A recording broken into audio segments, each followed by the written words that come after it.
Seja muito bem-vindo a mais um programa Transição, a visão espírita para um novo tempo. Provavelmente você já deve ter ouvido falar em lei de causa e efeito, ou coisas do tipo, para toda ação existe uma reação, aqui se faz, aqui se paga. Mas se considerarmos que a vida do espírito ultrapassa a existência atual, vamos descobrir que essa lei é muito mais abrangente do que imaginamos. Obra do destino, do acaso, ou sempre resultado das nossas escolhas?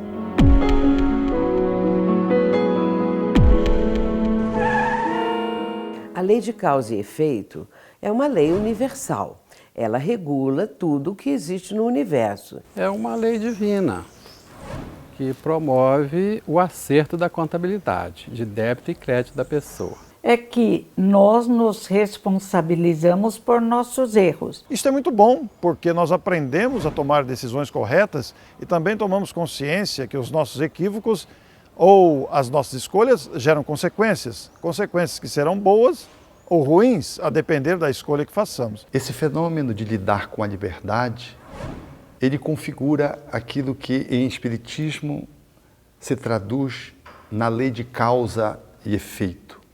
Causalidade. Tudo que penso e tudo aquilo que faço determina consequências, determina efeitos. É uma lei de justiça, porque afinal de contas respondemos por aquilo que fazemos. Essa lei, ela nos rege a existência. No animal, ele age por automatismo e não consegue, portanto, fazer escolhas salvo aquelas que estão dentro do automatismo do instinto. Ele não tem livre arbítrio, ele se ensaia para a vida. E este princípio espiritual que caminha na evolução, quando chega no homem, ser primitivo, ele desabrocha com a capacidade de escolher. Nesse âmbito surge o espírito, nasce o ser espiritual, que está caracterizado, portanto, pela sua capacidade de escolha e por ser escravo das suas escolhas. Somos livres para pensar e agir e somos naturalmente escravos daquilo que fazemos e pensamos. Logo, a lei de causa e efeito, ela determina, por assim dizer, o movimento da nossa existência. Portanto, a lei de causa e efeito, que também é chamada de lei de ação e reação, ou ainda, às vezes, lei do karma, numa explicação hindu, não é? Porque eles chamam de karma, que é uma palavra que vem do sânscrito e que vai exatamente evidenciar essa lei de ação e reação, claro que com alguns detalhes diferentes. Enquanto o karma, ou a lei de ação e reação, é uma lei física, a lei de causa e efeito é uma lei moral. Então, na lei de causa e efeito, há uma forma de você crescer, de você progredir. E a lei do karma é uma lei de fatalidade.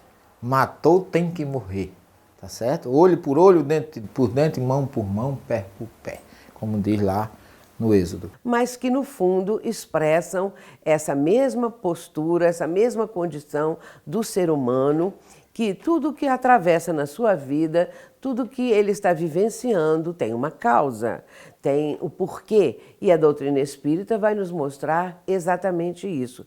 Todo efeito tem uma causa, todo efeito inteligente tem uma causa inteligente. Efetivamente, muitas escolas tentam definir o ser humano quanto à sua liberdade de agir, de pensar, e se ele é imputável ou não. Desde aquelas que querem reduzir o homem à condição de mero efeito biológico e determinação genética faria com que este homem agisse a partir de toda uma herança, numa perspectiva, numa visão do automatismo estritamente biológico, e o homem nessa visão seria máquina, até uma outra que nos coloca numa visão mais sociológica de que o homem é resultado pura e estritamente dos fatores sociais. Ou outra que quer dizer que o homem é absolutamente livre, ele decide aquilo que ele decidir, e ele está absolutamente livre para decidir, e, portanto, ele é responsável por tudo aquilo que ele faça. E, penalmente, ele pode ser alcançado pela legislação. E nós temos na linguagem espírita a lei de causa e efeito, que mostra que cada um recebe segundo suas obras. Nós vemos aí um grau de merecimento, não é? Então a pessoa que está na vida agindo, ela tem livre-arbítrio relativo, a que Deus lhe concede, dentro da sua capacidade, ela age livremente e deve conhecer os efeitos do que praticou. Como tem os 2 caminhos que está lá no livro do Êxodo, você pode escolher o caminho do bem ou o caminho do mal. Se você pode escolher, não há fatalidade. Há sempre uma colheita proporcional ao que você plantou.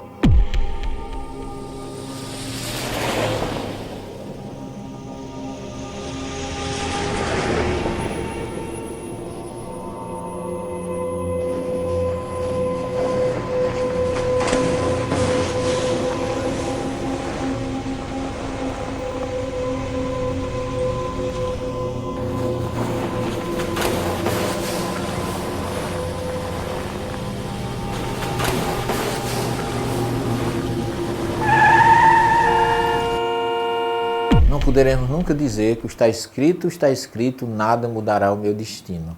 Por quê? Se nós disséssemos isso, se aceitarmos isso, vamos esquecer que temos livre-arbítrio. E o livre-arbítrio, como está lá no livro do Gênesis, lá na árvore do conhecimento do bem e do mal, nada mais é do que o conhecimento para o discernimento. Bem, à luz da doutrina espírita, só há um destino marcado para toda criatura humana. Em qualquer latitude, em qualquer longitude, neste ou em outros mundos, é o nosso destino de evoluirmos, nos aprimorarmos, nos desenvolvermos intelectual e moralmente. Esse é o destino que Deus nos deu para todas as criaturas. Então nós não diríamos não que o que está escrito está escrito. Está escrito no sentido de que nós temos a lei do progresso a cumprir. Essa lei de progresso é para todos nós, não é? Se entendermos assim, que nós estamos dentro da lei de progresso, podemos dizer o que está escrito, mas não que haja um destino marcado, com fatos detalhados, nos aguardando ao longo da vida. Nós estamos regidos por leis divinas, que as leis humanas um dia imitarão. Então, se nós infringimos a lei divina, nós criamos, automaticamente acionamos a lei de causa e efeito, que virá de uma forma ou de outra, num futuro, resgatar, limpar a nossa economia espiritual daquele débito. Todavia, nós não somos máquinas, não somos robôs, somos criaturas que sabem tomar decisões, que vão adquirindo consciência gradativamente. E isso determina o rumo dos acontecimentos. Deus estabeleceu leis e nós vamos vivendo a nossa vida, mas somos criaturas capazes de tomar decisões. Então é uma misericórdia divina, é um método de educação divino que nós fiquemos conhecendo o que nossos atos produziram de efeito. Essa lei de causa e efeito vai nos mostrar o resultado daquilo que vivemos, pensamos e sentimos. Muitas vezes nós não tínhamos a ideia de que seria mal, de que seria prejudicial a alguém, mas com a lei de causa e efeito e naturalmente a reencarnação, a vida imortal, nós chegamos a esse entendimento. O progresso é lei inevitável, todos progrediremos. Como sentimos as consequências das escolhas que fizemos em vidas passadas e como construímos o nosso futuro? Depois do intervalo.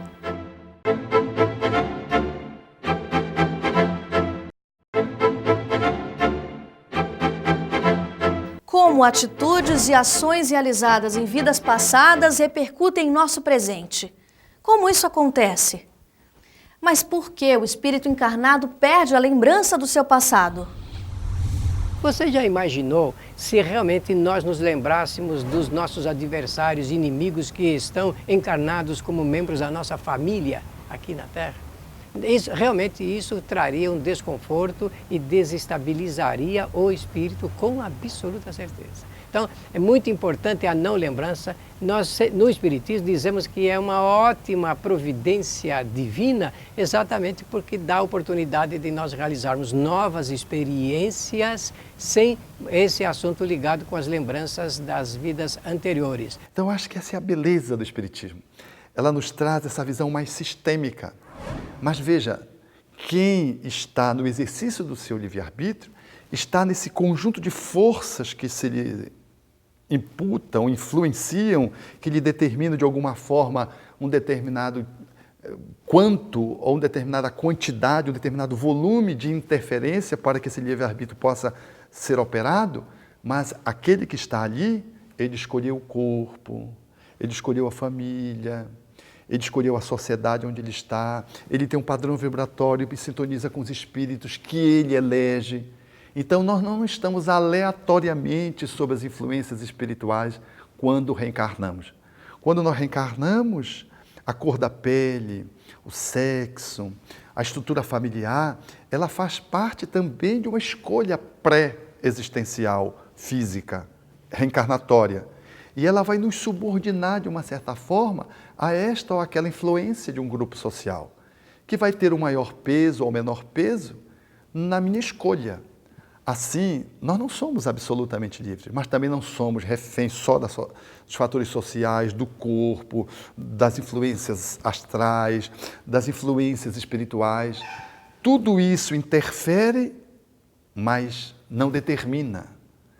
Nós é que fazemos, a partir dessas escolhas e a partir dessas influências, nós fazemos então as nossas escolhas.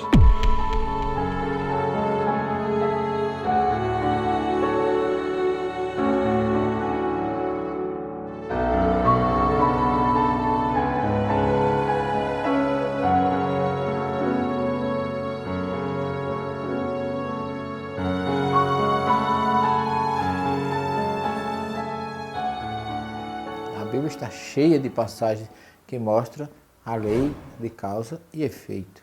Desde a Torá, desde o livro de Moisés, até o Novo Testamento. Jesus diz que a cada um será dado segundo as suas obras. E que aquilo que a gente planta, naturalmente, a gente colherá. Paulo fala nas suas cartas, na carta aos Gálatas, capítulo 6, versículo 7 em diante, quando ele diz assim: de Deus não se zomba. Tudo que o homem planta, isto também colherá. Se plantar na carne, colhe na carne. Se plantar em espírito, colhe em espírito. O caso da mulher encurvada, por exemplo, que Jesus endireitou a coluna dela. E tantos outros casos, os leprosos. Por que eles tiveram lepra? Evidentemente que aquilo ali estava limpando a economia espiritual deles de algum débito feito. Então, em toda a Bíblia, e não só em toda a Bíblia, mas ao nosso redor, quando nós saímos pela rua, nós estamos vendo ali as consequências da lei de causa e efeito. Jesus também disse: com a mesma medida que medirdes, também sereis medido, mostrando que tudo que o ser humano realiza, tudo que ele faz na sua conduta, no seu cotidiano e mesmo através dos pensamentos, terá um efeito, uma ação e, em consequência, um efeito, uma reação adequada àquilo que a pessoa está realizando. Portanto, é o ser humano, na sua vivência, que está nessa dinâmica de realizar os seus feitos, que tem a causa nele mesmo. Quando uma pessoa diz que está sofrendo muito, que está passando por dificuldades, por vicissitudes na sua vida corporal, na sua vida mental e espiritual, é porque existe realmente uma causa anterior. As palavras do Cristo expressam exatamente isso, a cada um segundo as obras que realizou, ou realizou nessa atual reencarnação, ou em reencarnações precedentes. E por isso, se, por exemplo, agora o indivíduo não sabe o motivo do seu sofrimento, e às vezes pode dizer assim: sempre fui uma pessoa digna, honrada, correta nas minhas atitudes, nos meus pensamentos, e por que sofro tanto assim, porque eu tenho tantas lutas na vida, ele pode até se achar injustiçado, mas é exatamente uma causa anterior, que agora está se refletindo nos dias atuais. Então, a lei de causa e efeito, ela vai desaguar sempre nas escolhas que estão relacionadas às minhas vidas anteriores e as influências do cenário em que eu estou posto, ele, em algum nível, está intrinsecamente relacionado a um cenário anterior. E é por isso que eu tenho uma pessoa amada do meu lado, um filho que eu tenho uma aproximação, às vezes, indescritível, e um outro que eu tenho uma aversão inexplicável. E às vezes são gêmeos, que biologicamente não se justificaria, porque a herança genética está posta ali, são gêmeos univitelíneos, um a cara do outro. Um eu tenho uma afeição, o outro eu tenho uma aversão, caracterizando que são dois espíritos que vieram, vestiram-se com uma roupa muito similar e trazem demandas diferentes para o meu livre-arbítrio. Um eu não preciso fazer nenhuma força para amar, amo de graça.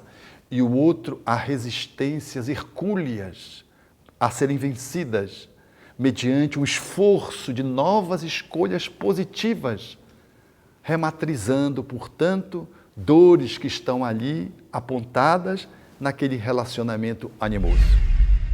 Se vivemos num mundo de provas e expiações, como a lei de causa e efeito atua sobre isso? Prova é o arbítrio do espírito. Ele escolhe uma ou mais provas para passar, para medir o grau do seu adiantamento espiritual. Ele faz isso a todo instante, principalmente quando está desencarnado. A reflexão que o espírito faz.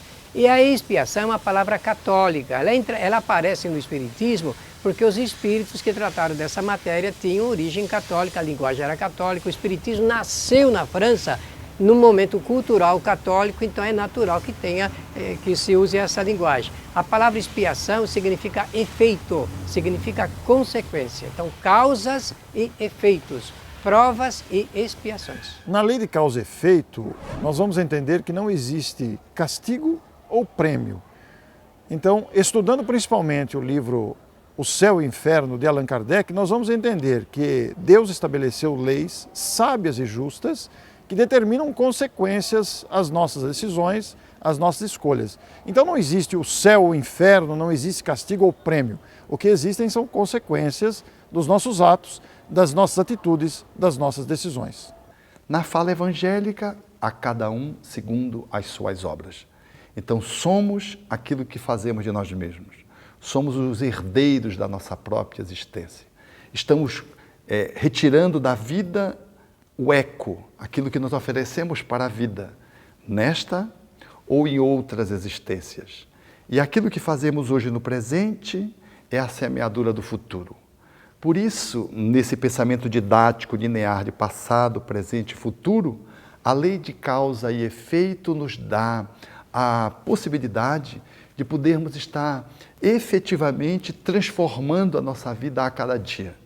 Porque o passado reflete-se no meu hoje, e o meu hoje é a construção do futuro.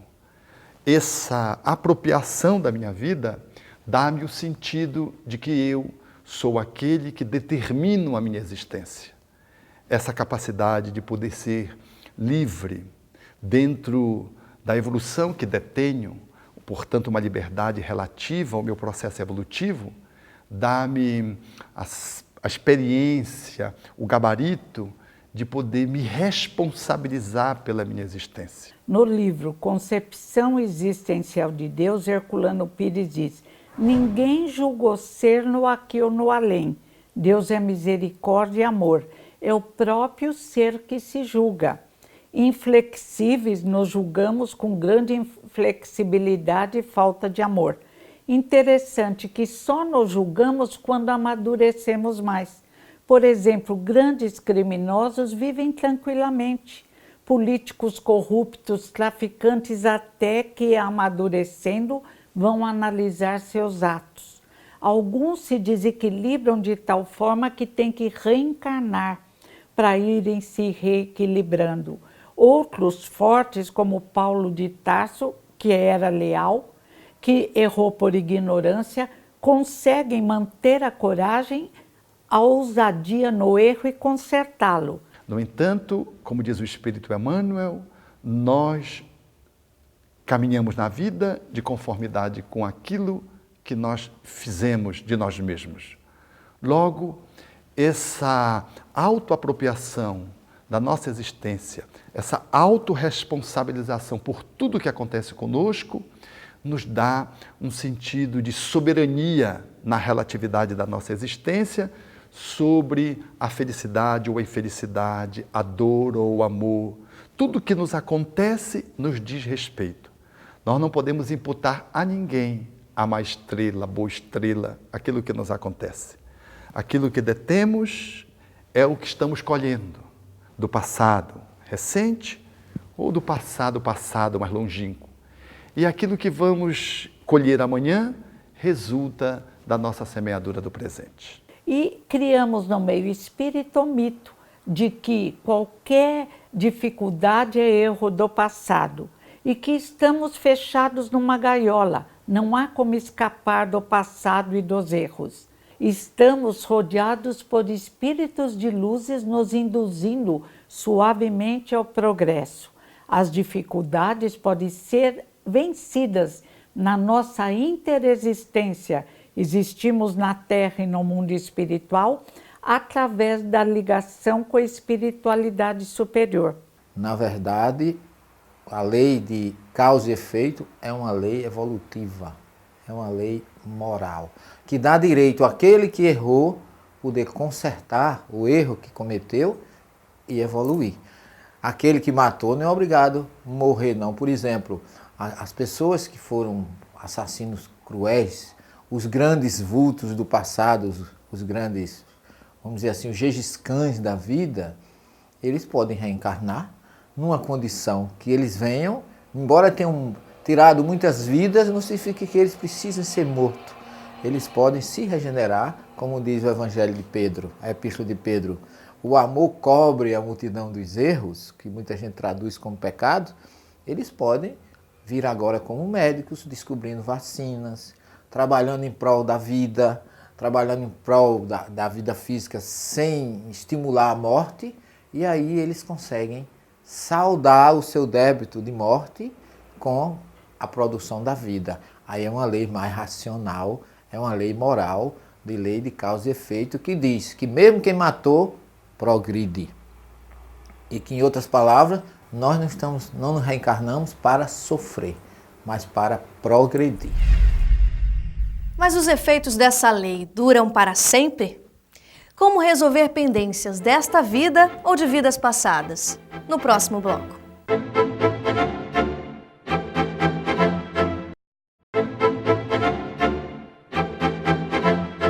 Se estamos em processo de evolução espiritual, como usar a lei de causa e efeito a nosso favor?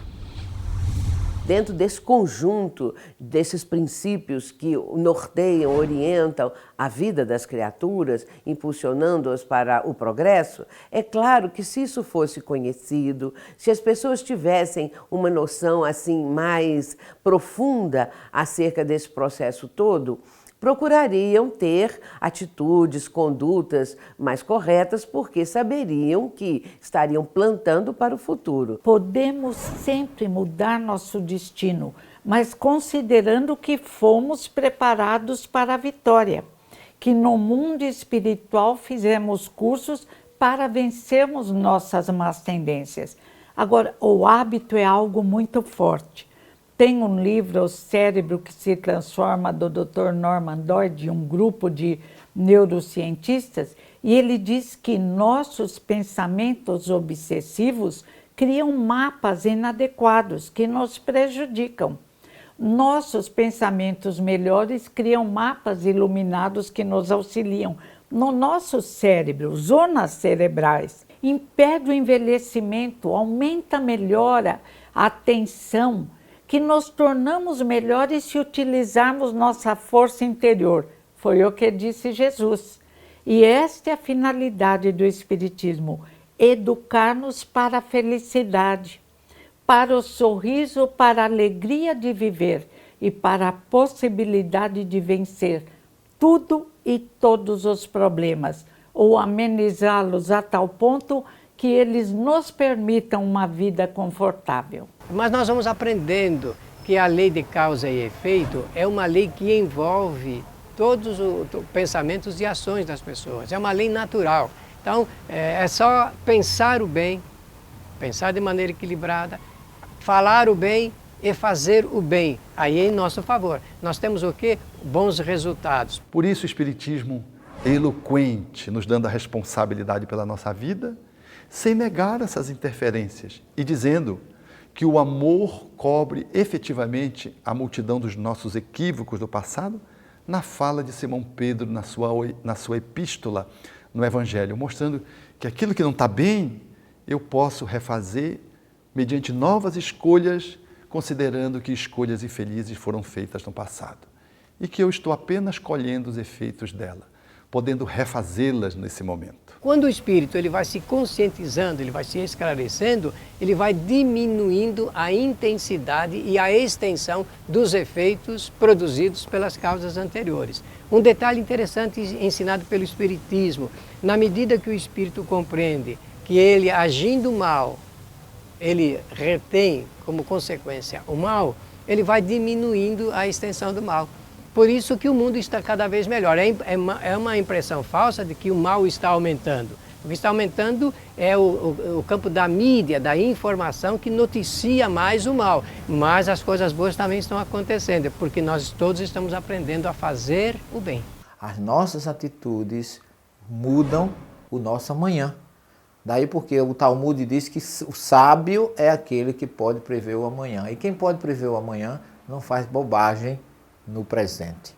Então está em suas mãos ter uma colheita boa ou uma colheita mal. Então não há destino, há na verdade colheita. Para uns, diferenciado dos outros, de acordo com o diz o Evangelho de Jesus, na parábola do semeador, que para cada semente, para cada local que for semeado, haverá logicamente uma colheita ou uma não colheita se você semear num solo árido ou num solo pedregoso. Então, é preciso difundir mais isso, porque somos responsáveis por aquilo que estamos realizando, por aquilo que estamos produzindo, pelos nossos pensamentos que estamos emitindo em benefício ou em prejuízo de alguém. Portanto, se houvesse mais conhecimento desse processo todo, as pessoas pensariam duas vezes, em vez de ficarem tendo atitudes, às vezes, até prejudiciais para si mesmas e prejudiciais para o próximo. Pensariam duas vezes e agiriam mais corretamente. A nossa reeducação à luz do Espiritismo tranquiliza a nossa alma, impede que continuemos a nos castigar, a boicotarmos nossas possibilidades, a caminharmos tranquilo no amar ao próximo como a si mesmo, através do trabalho e do amor. Não deixe de visitar nosso site, curtir nossa página no Facebook e divulgar para os amigos. Nos vemos no próximo Transição. Tchau!